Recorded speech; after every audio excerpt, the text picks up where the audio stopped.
चलिए, तो बच्चों हमारा फेमा चैप्टर चल रहा है। फेमा चैप्टर में हम 2 वीडियोस बना चुके हैं। देन ये हमारा थर्ड पार्ट है जिसमें हम टोटल बस कवर करेंगे क्या बच्चों, कैपिटल ट्रांजैक्शंस। ठीक है, चलो आ जाओ। तो बच्चों जैसा कि आपको स्क्रीन में दिख रहा है, सबसे पहले है ना हमने पढ़ा था ट्रांजैक्शन 2 टाइप के होते हैं। एक होता है बच्चों कैपिटल अकाउंट ट्रांजैक्शन, देन होता है बच्चों current account transaction. Current account transaction इससे पहले वाली वीडियोस में आपको फुल मिल जाएगा। अभी हम पढ़ रहे हैं कैपिटल अकाउंट ट्रांजैक्शन। तो what do mean by capital account transaction? तो बच्चों कैपिटल अकाउंट ट्रांजैक्शन का अगर मीनिंग समझना है तो आपको सबसे पहले है ना ये डेफिनेशन देखनी पड़ेगी। कैपिटल अकाउंट ट्रांजैक्शन बच्चों वो सारे ट्रांजैक्शंस है ना, वो सारे ट्रांजैक्शंस बच्चों जो भी क्या करते हैं बैलेंस शीट में इफेक्ट करते हैं। बच्चों वापस से कैपिटल अकाउंट ट्रांजैक्शन मींस जो कि बैलेंस शीट में इफेक्ट करते हैं, जो कि लॉन्ग टर्म बेसिस में होते हैं। बच्चों इसी के ऑपोजिट अगर मैं करंट अकाउंट ट्रांजैक्शन बोलूंगी वो प्रॉफिट एंड लॉस अकाउंट के शॉर्ट टर्म टर्म्स को कवर करते हैं। ठीक है, तो आ जाओ कैपिटल अकाउंट ट्रांजैक्शन का कॉन्सेप्ट पढ़ते हैं। तो कैपिटल अकाउंट ट्रांजैक्शन मींस वो सारे लॉन्ग टर्म, चाहे वो एसेट्स हो चाहे वो लाइबिलिटीज हो।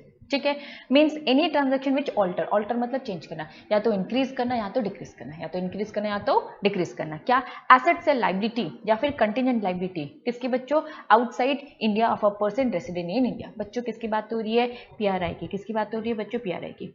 अगर किसी PRI person resident in India, बच्चों पर्सन रेसिडेंट इन इंडिया है ना, इसकी डेफिनेशन इससे पहले वाली वीडियो में कवर है, प्लीज उससे एक बार देख लेना। तो हम पीआरआई पीआरओआई दोनों को हमने वहां पढ़ रखा है।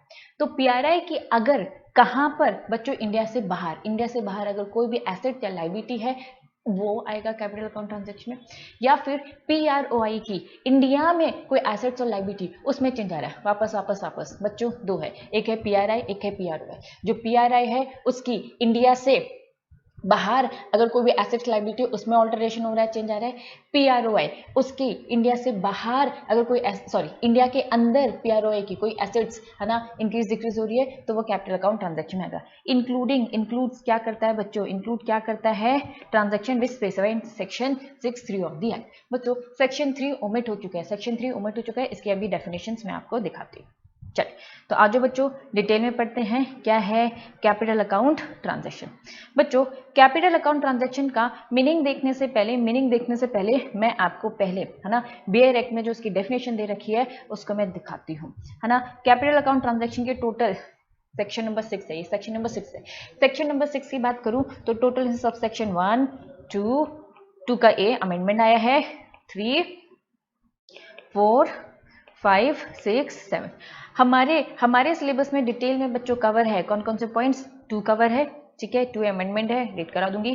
3 बच्चों अब क्या हो चुका है, ओमिट हो चुका है। ये क्या हो गया बच्चों, ओमिट हो गया, हटा दिया गया है। सेक्शन 6 का 3 ओमिट कर दिया गया है, ठीक है। देन 4 हम पढ़ेंगे, 5 में पढ़ेंगे बच्चों। तो हम क्या क्या पढ़ेंगे, इंपॉर्टेंट सेक्शन क्या है बच्चों, इंपॉर्टेंट सेक्शन 6 का कैपिटल अकाउंट ट्रांजैक्शन से आप क्या समझते हो। कैपिटल अकाउंट ट्रांजैक्शन से बच्चों मीनिंग क्या बोलो, एनी क्लास और classes of the capital account transaction जो कि परमिसिबल है बच्चों, परमिसिबल है। कैपिटल अकाउंट ट्रांजैक्शन से आप क्या समझते हो, कैपिटल अकाउंट ट्रांजैक्शन मींस कोई भी क्लास या फिर क्लासेस जो भी कैपिटल अकाउंट ट्रांजैक्शन परमिसिबल है। बच्चों हम 2 शेड्यूल पढ़ेंगे, शेड्यूल नंबर 1 आपको बताएगा पूरी लिस्ट जो कि परमिसिबल जिसको कैपिटल अकाउंट ट्रांजैक्शन बोल रखा है पीआरआई का। शेड्यूल 2 आपको पीआरओआई का बताएगा, पूरी लिस्ट बताएगा कौन कौन से कैपिटल अकाउंट ट्रांजैक्शन, ठीक है। लेकिन ध्यान रखना RBI consult with the central government specify है ना, आरबीआई, ठीक है, सेंट्रल गवर्नमेंट की कंसल्ट से कोई भी क्लास कोई भी कैटेगरी के कैपिटल अकाउंट ट्रांजैक्शन को परमिसिबल दे सकती है। लेकिन अभी तक किसने परमिशन दे रखा है, शेड्यूल 1 एंड 2 में अभी मैं आपको पढ़ाऊंगी। बच्चों यहाँ पर 2A भी ये बोलता है सेंट्रल गवर्नमेंट कंसल्ट करेगा आरबीआई के साथ कोई भी class of the capital account transaction. बच्चों यहाँ पे डेट इंस्ट्रूमेंट की बात नहीं हो रही है, इसमें डेट इंस्ट्रूमेंट ऊपर इंक्लूड था विच आर परमिसिबल, तो उन्होंने भी दे रखा है। बच्चों 6 3 ओमिट हो गया, हट चुका है। 4 और 5 में थोड़ी देर से आकर आपको समझाती हूँ। तो आ जाओ फटाफट, हम पढ़ रहे हैं capital account transaction. What do mean by capital account transaction. Capital account transaction बच्चों जैसे कि हमने पढ़ा है फेमा हम सेक्शन वाइज भी पढ़ते हैं, फेमा के एक्ट के साथ साथ है ना आरबीआई के द्वारा बनाए गए रेगुलेशंस वो भी हम पैरेलली साथ में पढ़ते हैं। तो बच्चों पहला यही लिखा जो अभी मैंने आपसे डेफिनेशन सुना है, आरबीआई क्या कर सकता है बच्चों, RBI has power to regulate, restrict, prohibit any capital account transaction, consult with the central government, central government की है ना एक बार कंसल्ट कर लेगा और यूज कर सकता है आरबीआई ये सारी पावर्स। क्या बच्चों, any class of capital account transaction जो कि परमिसिबल है। कहां परमिसिबल है, आरबीआई ने रेगुलेशन दे रखे हैं, शेड्यूल 1 एंड 2 में दे रखा है, ठीक है। देन लिमिट भी डिसाइड कर रखी है, limit up to which foreign exchange, कितनी फॉरेन एक्सचेंज इंडिया में परमिसिबल है, ठीक है, कौन सा कैपिटल अकाउंट ट्रांजैक्शन परमिसिबल है और उसकी लिमिट, ये हमारे फुल कंट्रोल आरबीआई के पास है, ठीक है।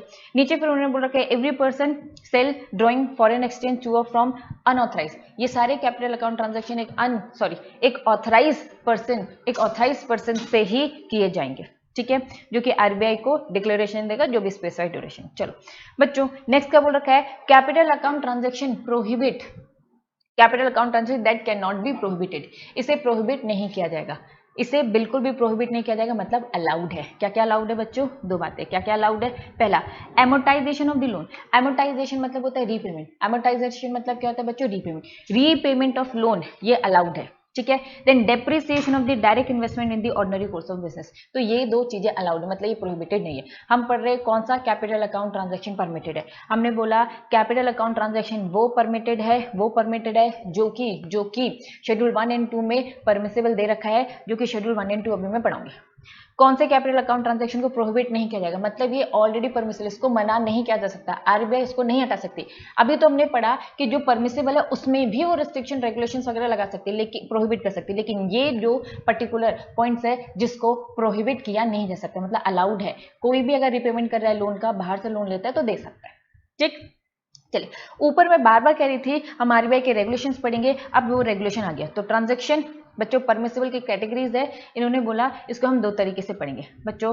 अब क्योंकि मैंने आपको बताया फेमा एक्ट तो पढ़ना ही है, साथ में और नहीं बच्चों एंड, साथ में एंड आपको क्या पढ़ना है, foreign exchange management permissible capital account transaction, तो ये आपको है ना रेगुलेशंस के साथ पढ़ना है, शेड्यूल 1 एंड 2 जिसमें बोलता है कि भैया दो है, एक है पीआरआई की लिस्ट दे रखी है, एक पीआरओआई की, ये पूरी कंप्लीट लिस्ट आपको दे रखी है। तो बच्चों आ जाइए तो पढ़ते हैं शेड्यूल 1 एंड 2, रिपीट है बाकी सारी चीजें। क्या बोलता है, transaction by person resident in India, PRI को क्या क्या अलाउड है बस, इससे पहले आपको एक कॉन्सेप्ट समझना बहुत जरूरी है, ठीक है। अब किसी भी पीआरआई की हमने डेफिनेशन जब पढ़ी थी कैपिटल अकाउंट ट्रांजैक्शन की, तो उसमें साफ साफ लिखा था पीआरआई की मैं फॉर एग्जांपल मैं पीआरआई हूं, मैं इंडिया के बाहर क्या कर रही हूं बच्चों, मैं इंडिया के बाहर क्या कर रही हूं, एसेट्स और लायबिलिटी में चेंज आ रहा है, मैं इंडिया के बाहर समझ लो परचेस करूं, कुछ परचेस करूं मतलब मेरे पास एसेट्स आ रहे हैं, ठीक है। अब पैसा जा रहा है, ठीक है। तो बच्चों अगर मैंने लोन पे लिया तो लायबिलिटी, बच्चों एग्जांपल के थ्रू बताती हूँ, ठीक है। अगर मैंने कुछ भी परचेस किया बच्चों, फॉर एग्जांपल पीआरआई के फॉरेन के एसेट लायबिलिटी की बात होती है और पीआरओआई के इंडिया के एसेट्स लायबिलिटी की बात होती है। फिर से बच्चों, पहली सिचुएशन क्या है बच्चों, पीआरआई का जो कि बाहर मैं एक पीआरआई हूं, मेरे अगर बाहर इंडिया के बाहर का कोई प्रॉपर्टी ले रखी है मैंने, तो ठीक है। अगर पीआरओआई है उसकी इंडिया में कोई एसेट से लायबिलिटी, तो बच्चों क्या क्या हम कंसीडर करेंगे, तो एग्जांपल के थ्रू समझते हैं। मान लो पीआरआई के फॉरेन एसेट लायबिलिटी, ठीक है, मैं एक पीआरआई हूं, ठीक है। चलो तो मैं अगर परचेस कर रही हूँ, मैं परचेस करूँ बच्चों, प्रॉपर्टी में कहाँ परचेस कर रही हूँ, प्रॉपर्टी में परचेस कर रही हूँ बच्चों इंडिया में, प्रॉपर्टी में कहाँ परचेस कर रही हूँ बच्चों इंडिया में। अगर मैं इंडिया में परचेस कर रही हूँ, तो क्या ये कैपिटल अकाउंट ट्रांजैक्शन बच्चों में इंडिया में परचेस कर रही हूँ, क्या लेना देना। हम यहाँ पर किसके पीआरआई के बाहर के एसेट्स की बात करो, एसेट्स मेरा बाहर है कि इंडिया के अंदर है, इंडिया के अंदर है, क्या वो यहाँ पर आएगा, नहीं, वो यहाँ पर नहीं आएगा, ठीक है। चलिए नेक्स्ट क्या है बच्चों, अब जो मैंने इंडिया के अंदर घर खरीदा, क्या वो घर खरीदना कैपिटल अकाउंट ट्रांजैक्शन माना जाएगा, नहीं माना जाएगा बच्चों। क्यों, क्योंकि ये तो नॉर्मल है ना, क्या ये इस कैपिटल अकाउंट फेमा में कवर होगा, नहीं। अगर लोन मैंने ये लोन लिया है बच्चों, इस प्रॉपर्टी को खरीदने के लिए मैंने लोन लिया है, और लोन कहां से लिया है बच्चों, लोन कहां से लगाया है, इंडियन बैंक से लिया है। अगर मैंने ये लोन इंडियन बैंक से लिया है, तो बच्चों अब यहां पे मैंने घर खरीदा, यहीं पे मैंने किसी इंडिया के बैंक से लोन ले लिया, तो क्या कैपिटल अकाउंट ट्रांजैक्शन बन जाएगा, नहीं बच्चों। हम बोल रहे हैं पीआरआई की बाहर के एसेट्स लायबिलिटी, क्या ये पीआरआई की एसेट्स बाहर है? नहीं, इंडिया के अंदर है। क्या ये लायबिलिटी बाहर है? नहीं। तो एसेट्स भी इंडिया का है और लायबिलिटी भी इंडिया का है, ठीक है। एसेट्स इंडिया का है मतलब क्या, घर यहां पर सिचुएटेड है तो इंडिया में है बच्चों, ठीक है। लेकिन हम पीआरआई की क्या देख रहे हैं, बाहर की प्रॉपर्टी। क्या बाहर है प्रॉपर्टी? नहीं। तो बच्चों ये कैपिटल अकाउंट ट्रांजेक्शन नहीं माना जाएगा। पैसे कहां से लिए? इंडिया से लिए, क्या माना जाएगा? नहीं माना जाएगा। नेक्स्ट सिचुएशन, पीआरआई मैं हूं, मैंने घर खरीदा बच्चों, कहां? इंडिया में खरीदा। मैंने घर कहां खरीदा? इंडिया में। बच्चों क्या ये एसेट बाहर की है? नहीं, इंडिया में खरीदा तो भैया माना जाएगा क्या? नहीं माना जाएगा। अब जब मैंने घर ये खरीदा, मैंने इंडिया का घर खरीदा तो बैंक से लोन लिया। ये बैंक कहां था? इंडिया के बाहर का। इंडिया के बाहर से मैंने लोन लिया। तो अगर मैंने इंडिया के बाहर से लोन लिया तो हाँ बच्चों, अब ये माना जाएगा क्या बच्चों? कैपिटल अकाउंट ट्रांजेक्शन, क्योंकि लायबिलिटी की रेट मेरी बाहर में। बच्चों अगर कोई एसेट बाहर की रेट होती है, अगर कोई लायबिलिटी बाहर की रेट होती है तो ये क्या हो जाएगा बच्चों हमारा, ठीक है, कैपिटल अकाउंट ट्रांजेक्शन। चलिए थर्ड सिचुएशन, बच्चों घर कहां खरीदा? बाहर। घर कहां खरीदा बच्चों? बाहर। जब हमने घर बाहर खरीदा तो बच्चों एसेट आया हमारे पास, हाँ तो ये माना जाएगा। मैंने जब ये एसेट खरीदा, लोन मैंने कहां लिया? बाहर ही से लिया, तो लायबिलिटी भी बाहर की आई, तो बच्चों ये कैपिटल अकाउंट ट्रांजेक्शन माना जाएगा। नेक्स्ट सिचुएशन, घर कहां खरीदा? बाहर, हाँ बच्चों माना जाएगा। लेकिन लोन कहां से लिया? लायबिलिटी कहां की बेटी? इंडिया में, तो नहीं माना जाएगा। दैट मीन्स हमको बस ये देखना है कि एसेट कहां है, इंडिया के बाहर है तो कैपिटल अकाउंट ट्रांजेक्शन है, लायबिलिटी इंडिया के बाहर है तो कैपिटल अकाउंट ट्रांजेक्शन है। तो बच्चों अगर इंडिया के अंदर है तो ये कैपिटल अकाउंट ट्रांजेक्शन नहीं होगा, ठीक है। किस केस में बच्चों? किस केस में? पीआरआई के केस में। सेम ऑपोजिट, अगर कोई पीआरओआई है, अगर कोई पीआरओआई है, ठीक है, अगर कोई पीआरओआई तो उस सिचुएशन में क्या होगा बच्चों? चलिए, तो अगर कोई पीआरओआई मतलब बाहर का फॉरेनर है बच्चों, फॉरेनर की एसेट्स लायबिलिटी कहां देखनी है? इंडिया में। एसेट्स इंडिया में, लायबिलिटी इंडिया में, लेकिन अगर वो बाहर होगी तो क्या वो कैपिटल अकाउंट ट्रांजेक्शन है? नहीं है। चलिए, तो बच्चों अब एक फॉरेनर ने इंडिया में एसेट्स खरीदा, कैपिटल अकाउंट ट्रांजेक्शन है? हाँ बच्चों है, हाँ बच्चों है। अगर किसी फॉरेनर ने लोन लिया इंडियन बैंक से उस घर को खरीदने के लिए तो क्या है? हाँ बच्चों माना जाएगा, ठीक है, क्योंकि यहाँ पे पीआरओआई की इंडिया में प्रॉपर्टी देखनी, इंडिया में प्रॉपर्टी है, एसेट भी आ रहा है और लायबिलिटी भी इंडिया में आ रहा है। नेक्स्ट बच्चों, पीआरओआई मतलब फॉरेनर ने बच्चों कहां प्रॉपर्टी ली? कहां ली? इंडिया में ली, हाँ बच्चों माना जाएगा। लेकिन फिर क्या बोल दिया बच्चों? अब्रॉड से बैंक से लोन लिया, ठीक है, बाहर से बच्चों लोन लिया तो हाँ बच्चों माना जाएगा, ठीक है, माना जाएगा, ठीक है। एक मिनट,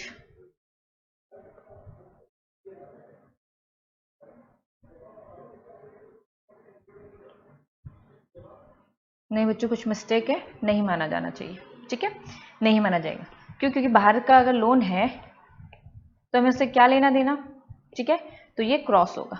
बाहर लायबिलिटी हमें क्या लेना देना? बाहर का फॉरेन का बंदा है, फॉरेनर है, बाहर लायबिलिटी तो क्या लेना देना? तो नहीं माना जाएगा, ठीक है, तो ये क्रॉस आएगा। देन बच्चों परचेजर फॉरेनर है, प्रॉपर्टी कहां ली बच्चों? प्रॉपर्टी कहां ली? अब्रॉड में, क्या माना जाएगा? नहीं। एसेट कहां है बच्चों? बाहर, नहीं माना जाएगा। भाई लोन कहां से लिया? बाहर, तो क्या माना जाएगा बच्चों? लोन कहां से लिया? बाहर, नहीं माना जाएगा। नेक्स्ट, प्रॉपर्टी कहां है बच्चों? अब्रॉड माना जाएगा? नहीं। लेकिन बच्चों उस बाहर की प्रॉपर्टी को खरीदने के लिए उसने इंडिया से लोन लिया तो बच्चों क्या माना जाएगा? नहीं। तो बच्चों इसी कॉन्सेप्ट में पूरा बेस है ये पूरी की पूरी लिस्ट। तो प्लीज बच्चों इस लिस्ट को है ना पहले तो याद कर लेना, याद नहीं होता है तो प्लीज बच्चों वो कॉन्सेप्ट आपको ध्यान रखना, ठीक है। तो कौन कौन से है ना कैपिटल अकाउंट ट्रांजेक्शन परमिसिबल है? तो सीधे साफ शब्द में बोलूं तो पीआरआई के केस में अगर बोलूं तो पीआरआई की बाहर की एसेट्स, बाहर की लायबिलिटी, ये शेड्यूल 1 बोलता है। शेड्यूल 2 को अगर साफ बोलूं सिंपल शब्दों में तो पीआरओआई की इंडिया की एसेट्स, इंडिया की लायबिलिटी, बाकी सारी चीजें नहीं कवर है, ठीक है। तो आ जाओ क्या क्या बच्चों, investment by a person resident in India in foreign security, India का बंदा बाहर की फॉरेन सिक्योरिटी खरीद रहा है, एसेट्स कहां की क्रिएट हो रहे? बाहर के, तो माना जाएगा, हाँ माना जाएगा। नेक्स्ट, फॉरेन करेंसी लोन ले रहा है, लायबिलिटी लोन ले रहा है, कहां से ले रहा है? बाहर से ले रहा है। इन इंडिया में ले रहा है या इंडिया से बाहर ले रहा है? From person resident in India, तो माना जाएगा। Then transfer of immovable property outside India, transfer कर रहा है इमूवेबल प्रॉपर्टी, बच्चों कहां कर रहा है? बच्चों ट्रांसफर कर रहा है पीआरआई, ठीक है, बाहर रिमूवेबल प्रॉपर्टी दे रहा है तो हाँ बच्चों माना जाएगा। गारंटी इशू कर रहा है to person resident by PRI, guarantee issue कर रहा है बच्चों पीआरओआई को, ठीक है। देन एक्सपोर्ट इंपोर्ट होल्डिंग कर रहा है करेंसी नोट्स, या फिर लोन ओवरड्राफ्ट दे रहा है by person resident in India. बच्चों PRI, बच्चों ध्यान देना इसमें डिफरेंस है, ठीक है। PRI लोन ले रहा है, किससे ले रहा है? PROI से, तो लाइबिलिटी क्रिएट हो रही है, मानी जाएगी। Loan and overdraft by the PRI to, बच्चों यहां लोन दे रहा है PRI PROI को। बच्चों दोनों में डिफरेंस ये है, जो F वाला पॉइंट है लोन ले रहा है PRI, और जो G वाला पॉइंट है इसमें लोन दे रहा है PROI को, ठीक है। तो एसेट्स क्रिएट हो रहे हैं।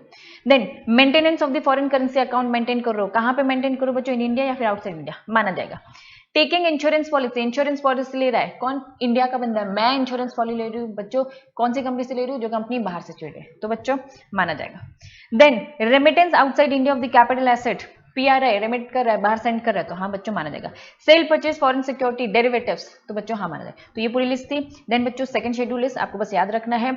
अब बच्चों ऑपोजिट, बाहर का फॉरेनर, इंडिया में एसेट, इंडिया में लाइबिलिटी, ठीक है। तो अगर इन्वेस्टमेंट कर रहा है फॉरेनर, इंडिया में इन्वेस्ट कर रहा है, पर्सन रेसिडेंट आउटसाइड इंडिया, ठीक है, किसमें? इंडियन कंपनी में, तो माना जाएगा। कंट्रीब्यूशन कर रहा है, चाहे वो कंपनी हो, चाहे वो फर्म हो, प्रोप्राइटर फर्म हो, एसोसिएशन। नेक्स्ट एक्विजिशन कर रहा है, ट्रांसफर कर रहा है मूल प्रॉपर्टी, कहां पे बच्चों? इंडिया में, तो हाँ माना जाएगा, इंडिया में है ना। नेक्स्ट गारंटी दे रहा है PROI, PR बाहर का बंदा PRI को गारंटी दे रहा है, माना जाएगा। इंपोर्ट एक्सपोर्ट करेंसी, जो कि PROI नहीं करे, बच्चों सेम ऑपोजिट है, ठीक है। डिपॉजिट बिटवीन PRI के पास डिपॉजिट हो रहा है, PRI और PROI दोनों के पास आपस में डिपॉजिट का ट्रांजैक्शन है। फॉरेन करेंसी अकाउंट है PROI का, तो remittance out India capital asset, तो बच्चों दोनों की अगर मैं बात करूं याद करने के हिसाब से, तो दोनों में कॉमन पॉइंट्स क्या है? ये सारे कॉमन पॉइंट्स है। कौन कौन से कॉमन पॉइंट्स है बच्चों? इन्वेस्टमेंट दोनों में कवर होता है, डिपॉजिट दोनों में कवर होता है, इमोबल प्रॉपर्टी दोनों में कवर होता है, guarantee, import export, foreign currency account और रेमिटेंस कैपिटल। बस PRI में ये दो और एक्स्ट्रा पॉइंट आते हैं, इंश्योरेंस पॉलिसी और डेरिवेटिव, ठीक है। चलिए बढ़ते हैं आगे। नेक्स्ट क्या बोल रहे हैं बच्चों?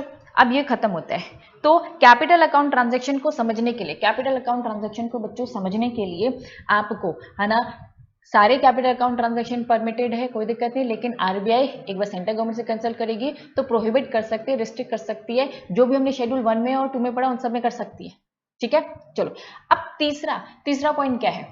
कैपिटल अकाउंट ट्रांजैक्शन, ठीक है, PROI को प्रोहिबिटेड है। PROI फॉरेनर बंदे को कुछ कैपिटल अकाउंट ट्रांजैक्शन प्रोहिबिटेड है, मतलब PRI उसमें पैसे लगा सकता है, इन्वेस्ट कर सकता है, लेकिन बाहर का फॉरेनर उसमें नहीं कर सकता। तो हेडिंग क्या है बच्चों? Prohibited capital account transaction for PROI, ठीक है। तो चलो किस किस में बच्चों? बाहर का फॉरेनर चिट फंड में पैसा नहीं लगा सकता है, निधि कंपनी में पैसा नहीं लगा सकता है, एग्रीकल्चर प्लांटेशन एक्टिविटीज में पैसा नहीं लगा सकता है, रियल एस्टेट बिजनेस कंस्ट्रक्शन और फार्म हाउस में पैसा नहीं लगा सकता है, ट्रेडिंग, ट्रांसफरेबल डेवलपमेंट राइट्स, एक राइट्स होते हैं डिटेल, है ना। अगर आपको चाहिए तो मुझे प्लीज व्हाट्सअप कर देना, मैं उसको डिटेल में समझा दूंगी, है ना, क्योंकि ये रिवीजन वीडियो तो इसलिए यहाँ पे कवर नहीं करूँ। बस इतना समझो, एक राइट होता है ट्रांसफर डेवलपमेंट राइट, जिसमें बाहर का फॉरेनर को अलाउ नहीं कर रखा है, ठीक है बच्चों। चलिए नेक्स्ट बच्चों, अब मैंने आपको बताया था, मैंने आपको क्या बताया था बच्चों? कैपिटल अकाउंट ट्रांजैक्शन की डेफिनेशन लंबी चौड़ी है। अगर आप फर्स्ट डेफिनेशन पढ़ोगे, इसमें लिखा है subject to provision of subsection 2, subsection 2 में जो दे रखा है उस बात का ध्यान है। एनी पर्सन, क्या लिखा है बच्चों? एनी पर्सन में फॉरेन एक्सचेंज कर सकता है ऑथराइज पर्सन के through capital account transaction. Subsection 2 क्या बोलता है? यही क्लास डिटेल में 1 एंड 2 शेड्यूल हमने पढ़ लिया। 2A क्या बोलता है? सेंट्रल गवर्नमेंट कंसल्ट करेगा RBI से, सेम बातें बच्चों। थर्ड ओमिट कर रखा है, फोर्थ। अब बच्चों अब हम सेक्शन 6 का 4, सेक्शन 6 का 5, ये दोनों पढ़ने जा रहे हैं। सेक्शन 6 का सबसेक्शन 4 और सेक्शन 6 का सबसेक्शन 5। कैपिटल अकाउंट ट्रांजैक्शन बहुत लंबी चौड़ी डेफिनेशन है। अभी हमारा सेक्शन 6 का सेकेंड पार्ट ही खत्म हुआ है, सेकेंड पार्ट ही खत्म हुआ है। अभी थर्ड तो ओमिट कर दिया, फोर्थ और फिफ्थ में अब हम जाएंगे। तो बच्चों फोर्थ पॉइंट क्या बोलते हैं? फोर्थ पॉइंट बोलता है person resident in India. Fifth point क्या बोलता है? Person resident outside India. मतलब ये किसी बात करता है PRI की बात करता है, ये PROI की बात करता है। कोई भी PRI क्या क्या कर सकता है? Hold, own, transfer, invest foreign currency, foreign securities, immovable property, कुछ भी, है ना, outside India. If such currency this outside India. बच्चों कोई भी PRI क्या कर सकता है बच्चों? आउटसाइड इंडिया, इंडिया के बाहर होल्ड करके रख सकता है। सेम बच्चों कोई भी PROI इन इंडिया होल्ड कर रख सकता है, इन इंडिया होल्ड कर रख सकता है, ठीक है बच्चों। चलिए तो यहाँ पे जो ये डेफिनेशन है, यहाँ पे जो डेफिनेशन है ठीक है, ये डेफिनेशन ही अब हम यहाँ पे कहाँ पढ़ेंगे बच्चों, कंटिन्यू पढ़ेंगे। कहाँ से पढ़ेंगे बच्चों कंटिन्यू, यहां से। ठीक है, चलिए तो अब हम यहाँ पर सब सेक्शन, जैसे कि मैंने आपको बताया लंबी चौड़ी डेफिनेशन सेक्शन 6 का 4 है ये, ठीक है, और ये यहाँ पर आपको सबसेक्शन 6 का 5 सेम लिखा है बच्चों, सेम रीड करो। A person resident in India can hold, own, transfer, invest. बच्चों होल्ड कर सकता है, ओन कर सकता है, ट्रांसफर कर सकता है, ठीक है, इन्वेस्ट कर सकता है। किसमें किसमें बच्चों, बात हो रही है इमूवेबल प्रॉपर्टी की। बच्चों पीआरआई है, मैं पीआरआई, मैं ओन कर सकती हूँ, होल्ड कर सकती हूँ, ट्रांसफर कर सकती हूँ, इन्वेस्ट कर सकती हूँ। किसमें, इमूवेबल प्रॉपर्टी। ये इमूवेबल प्रॉपर्टी कहाँ है, बाहर जो सिचुएटेड है, ठीक है, situated outside India. If such property was acquired, अगर मैंने वो प्रॉपर्टी एक्वायर्ड की है, हेल्ड ओन्ड बाय हिम, ठीक है, जो मैंने प्रॉपर्टी खरीदी, ओन्ड, इन्वेस्ट कर रखा है, बाय हिम और हर, व्हेन ही या she was resident outside India. ठीक है, ये प्रॉपर्टी मैंने उस टाइम पे ली थी जब मैं रेसिडेंट थी, मैं मतलब रेसिडेंट थी, ठीक है, रेसिडेंट मतलब दूसरी कंट्री, मतलब PROI थी। फिर से बोल रहा हूं बच्चों, एक PRI जैसे कि मैं बाहर की प्रॉपर्टी, इमूवेबल प्रॉपर्टी होल्ड करके रख सकती हूँ, अलाउड है ये बच्चों। हम कैपिटल अकाउंट ट्रांजैक्शन में क्या क्या आता है हमने डिटेल में लिस्ट पढ़ी, अब हम सबसेक्शन 4 बोल रहे हैं, ये भी कैपिटल अकाउंट ट्रांजैक्शन अलाउड है, ठीक है। तो एक PRI बाहर इमूवेबल प्रॉपर्टी PROI की जब होल्ड करता है, ठीक है, लेकिन ध्यान रखना वो इमूवेबल प्रॉपर्टी जब होल्ड करके रखा था एज अ PROI था, मतलब उस टाइम पे मेरा स्टेटस PROI था। मेरा स्टेटस जब PROI था तो मैंने वो प्रॉपर्टी एक्वायर की थी, ओन करी थी, कंट्रोल करी थी। या फिर बच्चों दो सिचुएशन है, या तो रेसिडेंट आउटसाइड इंडिया था, पहला पॉइंट, या उस टाइम पे मैं PROI थी, दूसरा या फिर इनहेरेंट है from the person resident out, या फिर इनहेरेंट विरासत में मुझे मेरे पेरेंट्स है ना वहां पे थे, ग्रैंड पेरेंट्स थे, उन्होंने मुझे दिया। तो हाँ, एक PRI इमूवेबल प्रॉपर्टी बाहर, इंडिया के बाहर जो सिक्योरिटी उसे होल्ड करके रख सकता है, लेकिन तब आपने लिया था जब वो PRI उस टाइम पे PROI था या फिर उसे इनहेरेंट है। इसके अलावा बच्चों यहाँ पे उन्होंने डिटेल में बताया है कि आपको कैसे कैसे और प्रॉपर्टी मिल सकते हैं। तो इनहेरिटेंस वाला तो पॉइंट ऊपर ही कवर था, यही लिखा है, रेसिडेंट कैन, मैं रेसिडेंट, इमूवेबल प्रॉपर्टी बाहर जो सिचुएटेड है, मुझे गिफ्ट में मिल सकती है, इनहेरिटेंस में मिल सकती है, ठीक है। तो अ पर्सन रेफर्ड अबव क्या रेफर कर रखा है, PROI को रेफर कर रखा है, ठीक है। Then person resident in India, मैंने बाहर की प्रॉपर्टी एक PRI से ली, मतलब एक PRI की प्रॉपर्टी बाहर थी और मैं भी अभी क्या हूं, PRI हूं, ठीक है, मैं बाहर की प्रॉपर्टी ले सकती हूँ। तो मैं PRI प्रॉपर्टी एक दूसरे PRI से ले सकती हूँ, लेकिन जब वो PRI है उसके पास प्रॉपर्टी कैसे आई, ठीक है। The person resident in India can who had acquired such property on before, उसके पास ये प्रॉपर्टी पहले से थी, कब थी बच्चों, 1947 8 जुलाई से पहले थी, कंटिन्यू अभी तक उसके पास है एज पर RBI ने जो परमिशन दे रखी है उसके अकॉर्डिंग। दूसरा point, PRI in India who had acquired such property, जो भी उस टाइम पर लॉ चला था उसके अकॉर्डिंग बच्चों। तो एक PRI दूसरी PRI से ले सकता है, वापस से एक PRI बाहर इमूवेबल प्रॉपर्टी सिचुएटेड उसको कंट्रोल कर सकता है, हाँ वो तब कर सकता है जब वो एज अ PROI उसने खरीदा था या इनहेरिटेंस में मिले, तो इनहेरिटेंस में मिले ये तो ठीक है, लेकिन एक दूसरे PRI से भी ले सकता है, लेकिन शर्त ये है कि वो जो PRI है ना, वो जो PRI है उसके पास एज पर RBI की परमिशन अकॉर्डिंग 1947 से पहले से ही थी, और बच्चों सेकंड क्या बोलता है, उस टाइम पे किसी लॉ के अकॉर्डिंग उसने लिया। चलिए, क्या मैं परचेस कर सकता हूँ, हाँ कर सकता हूँ, कोई दिक्कत नहीं है, लेकिन यहाँ पर मैं यहाँ से अपनी फॉरेन करेंसी खाली नहीं करना है, मेरा एक अकाउंट है क्या ऑलरेडी, मेरा एक अकाउंट होगा उसमें पैसे रखे होंगे फॉरेन करेंसी वाले, मैं उसका यूज कर सकती हूँ। A person can purchase immovable property outside India out of the foreign exchange held, जो कि बच्चों कहां पर है, रेसिडेंट फॉरेन करेंसी अकाउंट में मैंने सेव करके रखे, उन पैसे को मैं यूज करूंगी इमूवेबल प्रॉपर्टी खरीदने के लिए, या फिर मुझे गिफ्ट इनहेरिटेंस इस तरीके से मिल सकता है। चलिए, देन उन्होंने बोला ज्वाइंट ओनरशिप में भी ले सकते हैं, हाँ ले सकते हैं, लेकिन एक PRI अपने एक रिलेटिव PROI के साथ मिलकर ले सकता है, उस PROI का पैसा लगेगा, मेरा PRI का पैसा नहीं लगेगा। रीड करो, a resident can acquire immovable property outside India, मैं ले सकती हूँ बाहर जॉइंटली, किसके साथ, रिलेटिव के साथ मिलकर, who as president resident outside India, मतलब वो PROI क्या है, बाहर का है, और ब्रैकेट में लिखा है प्रोवाइडेड है, ध्यान रखना आउटफ्लो फंड फ्रॉम इंडिया से नहीं होना चाहिए, मतलब मेरा पैसा नहीं लगेगा, मैं बस ओनरशिप में हूँ, बिना पैसे के ओनरशिप में, ठीक। चलिए, या फिर मेरा कुछ का बकाया होगा तो वो वहीं से पैसे देगा, इंडिया से नहीं जाएगा। नेक्स्ट बच्चों, अब कंपनीज की बात करके अक्सर हमारी इंडियन कंपनी इंडिया में इनकॉर्पोरेटेड है, बाहर ब्रांच ऑफिसेस खोल रही है, क्या उन्हें भी इमूवेबल प्रॉपर्टी खरीदना ले सकते हैं? हाँ ले सकते हैं, लेकिन condition apply. A company incorporated in India have overseas office में acquire immovable property outside India, लेकिन ध्यान रहे रेसिडेंशियल किसके लिए ले रहे बच्चों? अपने स्टाफ के रेसिडेंशियल पर्पज के लिए ले रहे हो, ठीक है। Provided total remittance do not exceed, एक लिमिट है, उस लिमिट से ज्यादा आपका नहीं जाना चाहिए यहाँ से इंडिया से पैसे, ठीक है, फॉरेन करेंसी नहीं जाना चाहिए। इनिशियल एक्सपेंस में एक लिमिट दे रखी है और रिकरिंग। इनिशियल एक्सपेंस में उन्होंने बोल दिया 3 बातें, 15% एवरेज एनुअल का, टर्नओवर पिछले 2 साल का और 25% नेटवर्क का, विच एवर इज हायर। इतना अलाउड है बाहर पैसे लेकर जाना। रिकरिंग एक्सपेंस जो बार बार होता है, ठीक है, इनिशियल में तो जो स्टार्टिंग में रिकरिंग जो अब हमेशा है ना डेली बेसिस में होता है, 10% of the average annual sale और टर्नओवर ऑफ द 2 साल, ठीक है, तो उसमें से कोई भी आ जाइए। अब बच्चों जैसे हमने सबसेक्शन 6(4) पढ़ा, सबसेक्शन 6(4) पढ़ा, वैसे सबसेक्शन 6 का 5 भी बोलता है। क्या बोलता है बच्चों? PROI इंडिया में प्रॉपर्टी, बच्चों ऑपोजिट, अभी हमने पढ़ा था मैं PRI हूं, इंडिया के बाहर की प्रॉपर्टी ले सकती हूँ, सेम बाहर का बंदा इंडिया में प्रॉपर्टी ले सकता है, हाँ बच्चों ले सकता है। आ जाओ subject to condition. Acquisition and transfer of immovable property in India. A person resident outside India can hold, own, transfer. बच्चों क्या? सेम बच्चों immovable property कहाँ सिचुएटेड है? इंडिया में, ठीक है। कैसे करेगा बच्चों? उस टाइम की बात हो रही है।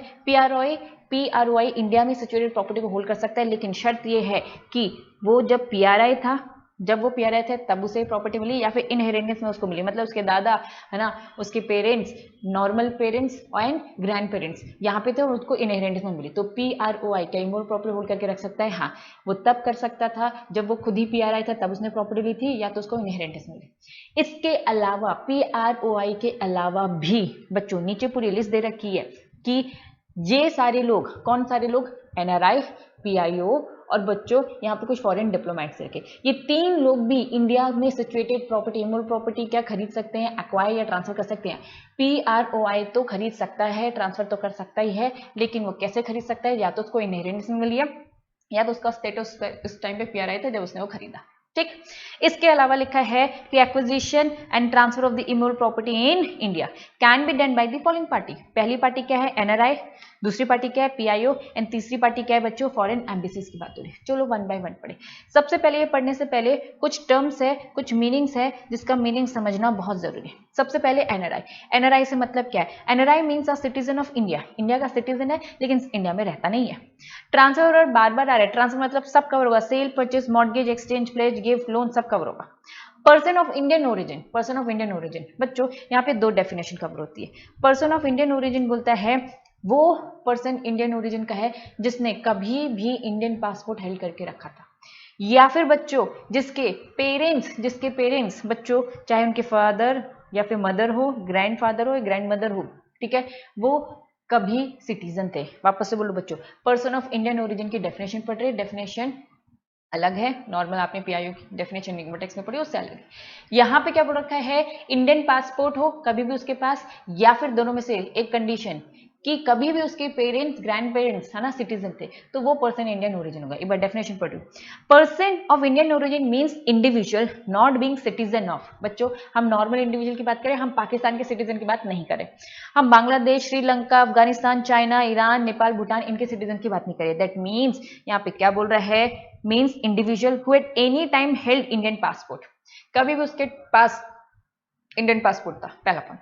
दूसरा, हु आर आइदर उसके फादर, मदर या फिर grand parents citizen of India कभी थे as per constitution of citizen act, तो वो PIO कहलाएगा। तो बच्चों अब ये वर्ड्स बहुत जगह यूज होंगे तो प्लीज समझ जाना। चलिए हम पढ़ रहे हैं कि एक PROI इंडिया में इमूवेबल प्रॉपर्टी सिचुएटेड होल्ड कर सकता है, हाँ कर सकता है, जब उसका स्टेटस PRI था इसलिए उसने तब होल्ड करके रखा था। दूसरा, उसका स्टेटस की बात नहीं कर रखी है, उन्होंने बोला कि उसको इनहेरिटेंस में मिला। इसके अलावा बाहर के और भी लोग NRI, PIO, फॉरेन डिप्लोमेट्स भी इंडिया में इमूवेबल प्रॉपर्टी खरीद सकते हैं। आओ डिटेल में पढ़े। सबसे पहले NRI को पढ़िए। NRI परचेज कर सकता है, एक्विजिशन ट्रांसफर कर सकता है, देन क्या पीआईओ कर सकता है? हाँ कर सकता है। क्या फॉरेन डिप्लोमेट्स कर सकते हैं? हाँ कर सकते हैं। तो डिटेल में अब हम पढ़ेंगे। पहला पढ़ेंगे जब एनआरआई करता है, उसने बोला हाँ परचेस कर सकता है, कोई दिक्कत नहीं है, लेकिन ध्यान रहे वो इमूवेबल प्रॉपर्टी कौन सी खरीद सकता है। बच्चों ध्यान रखना 3 पॉइंट्स, ब्लू कलर का हाईलाइटर कर रखा है, एग्रीकल्चर लैंड वाली नहीं, प्लांटेशन वाली नहीं, फार्म हाउस वाली नहीं, इनको प्रोटेक्ट कर रखा है, बचा के रखा है। तो एक एनआरआई इंडिया में कहीं भी इमूवेबल प्रॉपर्टी में इन्वेस्ट कर सकता है, खरीद सकता है उसको, लेकिन इन 3 एरियाज को छोड़कर। ठीक है, तो क्या परचेस कर सकता है? पहला। अब ट्रांसफर की डेफिनेशन वाइडर है, परचेज मतलब बस खरीदना, ट्रांसफर की definition wider, purchase, sale, loan, gift सब कवर होता है।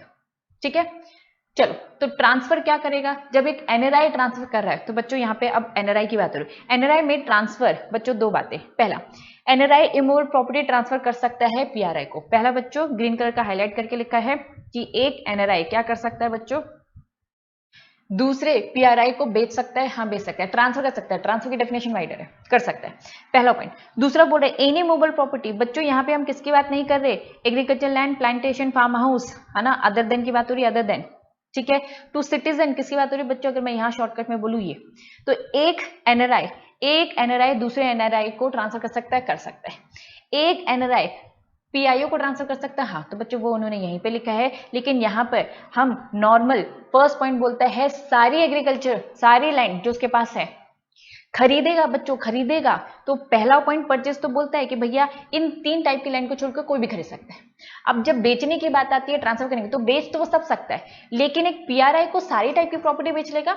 लेकिन सेकंड पॉइंट बोल रहा है जब बेचने की बात आएगी तो एक एनआरआई दूसरा एनआरआई को बेच सकता है, लेकिन उन 3 प्रॉपर्टी को छोड़कर।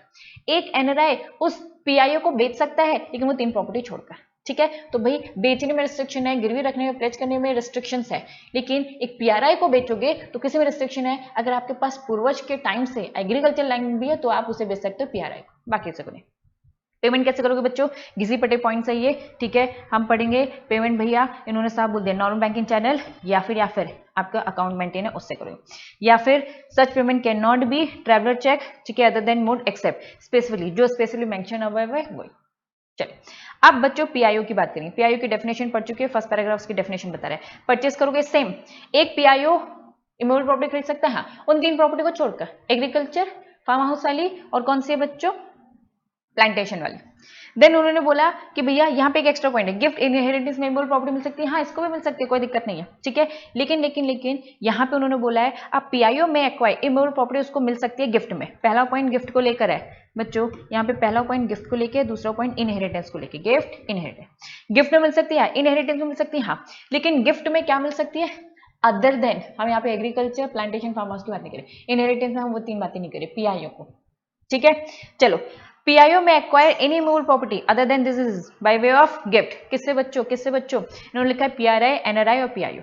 इनहेरिटेंस में भी क्या लिखा है बच्चों? ले सकता है इनहेरिटेंस में, ठीक है, from any person resident in India, ठीक है, पर्सन रेसिडेंट आउटसाइड इंडिया, लेकिन ध्यान रखना फिर तो बच्चों के शॉर्टकट में बोलूं तो ये गिफ्ट में एक पीआईओ को गिफ्ट में मिल सकता है, पीआरआई से गिफ्ट मिल सकता है, एनआरआई से गिफ्ट मिल सकता है, पीआईओ से गिफ्ट मिल सकता है। बच्चों मिल रहा है, खरीद रहे हैं तो हाँ ले सकते हैं, लेकिन इनहेरिटेंस में बोलता है कि एक पीआरआई पीआरओआई से ले सकता है, लेकिन एज पर लॉ होना चाहिए। पीआरआई, एनआरआई, पीआईओ, जो पहला पॉइंट है बच्चों गिफ्ट के केस में, जो पहला पॉइंट है ये गिफ्ट के केस में बोलता है, यहाँ पे हम अदर देन एग्रीकल्चर लैंड की बात करें, प्लांटेशन की बात करें, फार्म हाउस की, यहाँ पे ऐसा कुछ स्पेसिफाई नहीं किया। ठीक, ट्रांसफर बच्चों, ट्रांसफर पहला पॉइंट पीआईओ पढ़ रहे हैं हम, क्या पढ़ रहे हैं? PIO can transfer immovable property, लेकिन कौन सा बच्चों? जब एक एनआरआई को हमने ट्रांसफर नहीं करने दिया तो क्या पीआईओ को करने देंगे? नहीं। ठीक है, कौन सा? एग्रीकल्चर वाला, बाकी नॉर्मल कर सकता है। ठीक है, तो पीआईओ नीचे देखो, नीचे उसका एरो दे रखा है। ठीक है, एक पीआईओ दूसरे पीआरआई को दे सकता है, प्रॉपर्टी बेच सकता है, नॉर्मल लैंड। दूसरा, एक पीआईओ दूसरे पीआरआई, लेकिन बच्चों पीआरआई भी अलग अलग है। पीआरआई एक फॉरेन वाला भी, फॉरेनर भी हो सकता है और एक सिटीजन भी हो सकता है। उन्होंने कहा अगर वो फॉरेनर वाला है या फिर सिटीजन वाला, फॉरेनर वाले को हम नॉर्मल लैंड दे सकते हैं, ठीक है, मतलब नॉर्मल दे सकते हैं, हम वो एग्रीकल्चर की नहीं दे सकते। पीआरआई अगर फॉरेनर वाला है तो हम एग्रीकल्चर वाली लैंड नहीं देंगे, नॉर्मल देंगे। लेकिन पीआरआई जो कि सिटीजन वाला है तो बच्चों उसको हम एग्रीकल्चर लैंड, फार्म, प्लांटेशन वाली लैंड बेच सकते हैं। पीआईओ पीआरआई को दे सकता है, पीआरआई को भी पर्सन रेसिडेंट इन इंडिया, और पीआईओ एनआरआई ठीक है, सॉरी एनआरआई। तो एक पीआईओ किस किस को ट्रांसफर बच्चों ट्रांसफर करे, तो पहला पीआरआई फॉरेन वाला, देन पीआईओ कौन सा सिटीजन वाला, देन कौन सा पीआईओ पीआरआई एनआरआई पीआईओ वाला, रेसिडेंशियल कमर्शियल। बच्चों आ जाओ रीड करेंगे। पहला पॉइंट यही जो इसका पहला पॉइंट है, पीआईओ ट्रांसफर कर सकता है इमूवेबल प्रॉपर्टी, लेकिन कौन सी, नॉर्मल एग्रीकल्चर लाइन सबको छोड़कर, किसको बच्चों, नॉर्मल पीआरआई को, लेकिन वो फॉरेन वाला है। दूसरा, ही में transfer agriculture farm and plantation वाला, ठीक है, सेल कर सकता है पीआरआई को, लेकिन ध्यान रहे वो पीआरआई क्या होना चाहिए बच्चों, सिटीजन ऑफ इंडिया होना चाहिए। ठीक है, और यहाँ पे उन्होंने बोल दिया है कि भैया एक पीआईओ ट्रांसफर कर सकता है रेसिडेंशियल और commercial property in India gift के थ्रू, किसको बच्चों, ये तीन लोग। ठीक है, पीआरआई एनआरआई पीआईओ। क्लियर है बच्चों? चलिए, पेमेंट बच्चों सेम, पेमेंट सब आप कॉपी पेस्ट है। ठीक है, आप क्या कर सकते हो, आपका inward remittance normal banking channel के थ्रू करो, या फिर जो भी आपका अकाउंट मेंटेन है। ठीक है, स्पेसिफाई कर रखा। चलो सेम बच्चों, यहाँ पे क्या बोल रखा है, एक्विजिशन ऑफ इमूवेबल प्रॉपर्टी। अब एक फॉरेन एम्बेसीज डिप्लोमेट्स क्या इंडिया में इमूवेबल प्रॉपर्टी खरीद सकते हैं? हाँ, खरीद भी सकते हैं, बेच भी सकते हैं, कोई दिक्कत नहीं है। ठीक है, अब foreign embassies diplomat consultant general purchase sale दोनों कर सकते हैं इमूवेबल प्रॉपर्टी, लेकिन कौन सी नहीं, एग्रीकल्चर प्लांटेशन फार्म वाली नहीं। लेकिन ध्यान रहे क्लियरेंस एक बार गवर्नमेंट से करवा ले, और कंसिडरेशन फॉर द एक्विजिशन उस फंड से नॉर्मल बैंकिंग चैनल के थ्रू करेंगे, ट्रांसपेरेंस रखेंगे। ठीक है, तो यहाँ पे हमारा पूरा कंप्लीट होता है कैपिटल अकाउंट ट्रांजेक्शन। छोटा सा टॉपिक है, इसे भी साथ में कवर करते हैं बच्चों। एक होता है वर्ड रियलाइजेशन, एक होता है रिपैट्रिएशन, एक होता है सरेंडर। ये तीन वर्ड। रियलाइजेशन मतलब रियलाइज करना, पैसा जो फंसा है ना, उसको वहां से निकलवा के लाना। Repatriation very very very important, बहुत सारी जगह पे आएगा। रिपैट्रिएशन मतलब कि जो पैसा लगाया है वापस से अपने देश लेकर आओ, वापस से अपने देश लेकर आओ। सरेंडर मतलब कि है ना, छोड़ देना।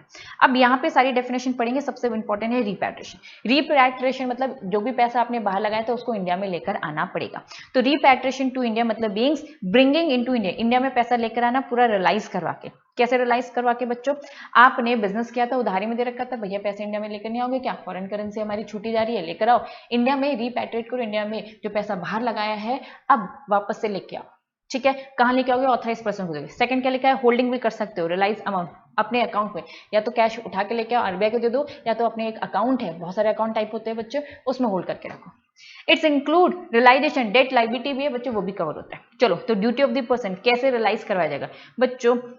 पर्सन रेसिडेंट इंडिया को भैया आरबीआई बोलती है, भाई सुन गाइडलाइन देती है, प्लीज जल्दी से रियलाइज कर, प्लीज रियलाइज कर। रीड करो, a person resident India to home any person foreign exchange to due है या फिर अक्रूड है, ही शैल टेक, उसको सारे स्टेप्स लेने पैसे को निकलवा सके ताकि। ठीक है, to realise and repatriate within the period जो आरबीआई ने specify, he should not do, ऐसा कुछ काम नहीं करेगा जिससे उसका पैसा ना आए, फंस जाए। ठीक है, तो क्या क्या काम नहीं करेगा बच्चों, ऐसा कोई काम नहीं करेगा जिससे उसका पैसा सीज हो जाएगा, या फिर रिड्यूस हो जाएगा, या फिर डिले हो जाएगा। तो प्लीज सारे काम अच्छे अच्छे करने जिससे पैसा आ जाए, ऐसा कुछ काम नहीं करना जिससे प्रॉब्लम हो। नेक्स्ट, रिपैट्रिएट कैसे करना, ऊपर डेफिनेशन में बता दिया था, या तो सेल करो, फॉरेन करेंसी इंडिया में लेके ऑथराइज पर्सन को बेच दो। दूसरा, होल्ड करो अपने अकाउंट में। तीसरा, यूज कर लो, बाहर की उधारी है ना बच्चों, उसमें यूज करो ना, बाहर उधारी थी उसी में यूज कर लो, कोई दिक्कत नहीं है, आपको लेना भी बनता है देना भी बनता है, प्लीज सेट ऑफ कर दो, तो वो यूज करो। अब उन्होंने बोला सरेंडर करना पड़ेगा, हमें फॉरेन एक्सचेंज जो लेके आए सरेंडर करना पड़ेगा, देना पड़ेगा। ठीक है, चलिए, तो यहाँ पे चार कैटेगरीज दे रखी हैं। पहली कैटेगरी बच्चों, फर्स्ट सेकंड थर्ड इंडिविजुअल की बात नहीं करते, लास्ट पॉइंट बस इंडिविजुअल की बात करता है। अगर foreign currency, a person not being individual, जो इंडिविजुअल नहीं है, अगर उसके पास है ना पैसा उसको रियलाइज करना है, तो बच्चों कौन सा पैसा, फॉर एग्जांपल उसके पास पैसा आता है कहां से, रेम्यूनरेशन का आता है, या कोई सेटलमेंट हुआ है लॉफुल ऑब्लिगेशन का, या फिर income on the asset held outside India, अगर बाहर कुछ है, या इनहेरिटेंस सेटलमेंट गिफ्ट से कोई भी पैसा आता है, प्लीज 7 दिन के अंदर है ना दे दे, सरेंडर कर दे। इसके अलावा कोई भी एनी अदर केस हो तो 90 डेज के अंदर।